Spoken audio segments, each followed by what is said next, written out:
East यरूशलेम में शेख जरा इलाके की गलियों में 10 रोज से फलस्तीनियों और यहूदी आबादकारों के दरमियान लगातार झड़पें हो रही है, जिसका पस मंजर यहूदी आबादकारों की जानिब से फलस्तीनी खानदानों के खिलाफ दायर किया गया मुकदमा है, जो एक तवील अरसे से जारी है और इसकी वजह से फलस्तीनियों को अपने ही घरों से बेदखल होने का खतरा है।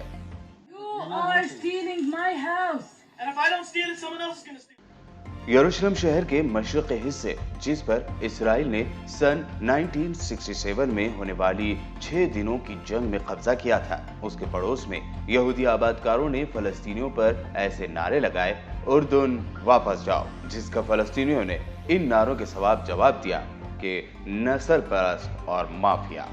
पिछले हफ्ते के दौरान इस इलाके में तैनात पुलिस ने फलस्तीनी नौजवानों को गिरफ्तार किया और इस भीड़ को कंट्रोल करने या मुंतशिर करने के लिए आबी तोपों यानी वाटर कैनन और लिक्विड गैस का इस्तेमाल किया। फलस्तीन की इमरजेंसी सर्विस के मुताबिक इस इलाके में फलस्तीनी खानदानों के मुमकिना इनक़िला के खिलाफ मुजाहरे की एक और रात के दौरान 22 फलस्तीनी जख्मी हुए। इजरायली पुलिस ने बयान में कहा कि उसने पुलिस अफसरान के साथ बदतमीजी और हमला करने के इल्जाम में 5 अफराद को गिरफ्तार किया है। दरअसल जिस इलाके को लेकर ये तनाजा खड़ा हुआ है, उस इलाके के रिहायशियों का कहना है कि वो इन घरों में 1950 के डिकेड से यानी दहाई से रह रहे हैं, जबकि यहूदी आबादकार ये दावा करते हैं कि उन्होंने यहूदियों की 2 ऑर्गेनाइजेशन से ये जमीनें कानूनी तौर पर खरीदी है। अब सवाल ये उठता है कि ये पूरी कहानी क्या है। मुतनाज़े इलाका शेख जिराह महल्ला दमिश्क दरवाजे के करीब पुराने यरूशलेम की दीवारों के बिल्कुल बाहर वाक़ है। इस इलाके में होटलों, रेस्टोरेंट्स और कॉन्सुलेट के अलावा फलस्तीनियों के बहुत से घर और रिहायशी इमारतें भी शामिल हैं। ईस्ट यरूशलेम 1967 में इसराइल के कब्जा करने से पहले उर्दन के साथ जुड़ा हुआ था और इसको आलमी बरादरी यानी इंटरनेशनल कम्युनिटी के जरिए तस्लीम नहीं किया गया था।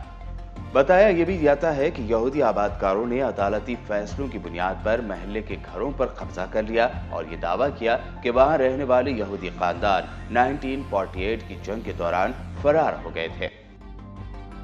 फ्रांसीसी मीडिया के मुताबिक जॉर्डन ने 1948 में बेघर होने वाले फलस्तीनियों की रिहाइश के लिए शेख जराह के पड़ोस में रिहाइशगाह बनाई थी और लीज के एग्रीमेंट इस बात को साबित करते हैं। जॉर्डन की फॉरेन पॉलिसी की मिनिस्ट्री के जरिए शायदशुदा दस्तावेजात के मुताबिक ये दस्तावेजात उन 28 खानदानों से ताल्लुक रखती हैं जो शेख जराह के पड़ोस में 1948 की जंग की वजह से बेघर हो गए थे। तुर्क अनातोलिया न्यूज एजेंसी ने महल्ले के रिहायशी मोहम्मद अल सबाह के हवाले से बताया है कि रिहायशियों की मुश्किलात सन 1972 यानी 1972 में उस वक्त शुरू हुई जब सेफार्डिक यहूदियों की कमेटी और इसराइल की केनेसेट कमेटी यानी पार्लियामेंट ने दावा किया था कि वो इस इलाके के मालिक हैं, जिस पर 1885 में मकानात बनाए गए थे। यरूशलेम यानी मकबूजा बैतुल मुक़द्दस में फलस्तीनी हुकूक के कौमी इत्तेहाद के मुताबिक जुलाई 1972 में यहूदियों की इन दोनों कमेटियों ने अदालत से दूसरों की इमलाक पर गैर कानूनी हमले की बुनियाद पर महल्ले के 4 खानदानों से घर खाली कराने को कहा। 1970 में इसराइल में कानूनी और इंतजामी उमूर का कानून नाफिज किया गया था, जिसमें कहा गया था कि 1948 में मशरक़ी यरूशलेम में अपनी जायदाद खो जाने वाले यहूदी इसकी बाजियाबी करवा सकते हैं। फलस्तीनी शहरियों का ख्याल है कि उन्हें मशरक़ी यरूशलेम छोड़ने पर मजबूर करना, जहां वो 1950 की दहाई से रह रहे हैं, मौत से भी बदतर अंजाम की नुमाइंदगी करता है। बहरहाल कई तरह के मजालिम सहते हुए शेख जिराह में रह रहे फलस्तीनियों को उस मकान से या उस घर से बेदखल करना जहां उनके आबा व अजदाद अपनी सारी उम्र गुजार चुके हैं, उनके लिए इंतहाई तकलीफदेह है।